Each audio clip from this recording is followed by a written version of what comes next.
See võib tulla üllatusena, kuid kliimamuutus ja inimõigused on omavahel seotud. Kliimakriis on ka inimõiguste kriis. Kliimamuutusel ei ole rängad mõjud pelgalt jääkarudele ja kaugetele ökosüsteemidele. Kliimamuutus on 21. sajandi üks suuremaid ohte meie inimõigustele ja see oht on tõsine ka siin Euroopas, rääkimata muudest piirkondadest maailmas. Kliimamuutus toob kaasa aina sagenevad ekstreemsed ilmastikuolud, nagu näiteks kuumalained, maastikupõlengud, tormid, üleujutused. See saab ohtu inimeste tervise, kodud ja isegi elud, mis tähendab, et kliimamuutusi soodustav tegevus mõjutab otseselt inimõigusi.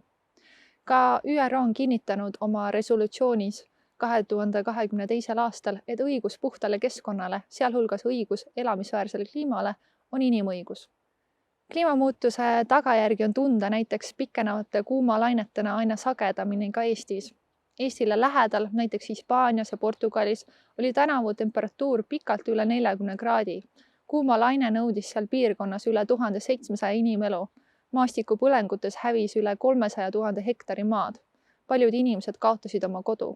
2021. aastal Kesk-Euroopat räsinud üleujutustes hukkus vähemalt 243 inimest.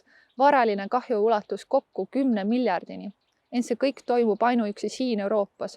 Mujal maailmas on tagajärjed olnud kordades hullemad ning võib vaid arvata, mida toob tulevik, sealhulgas Eestile, kui me kliimamuutust ei suuda pidurdada.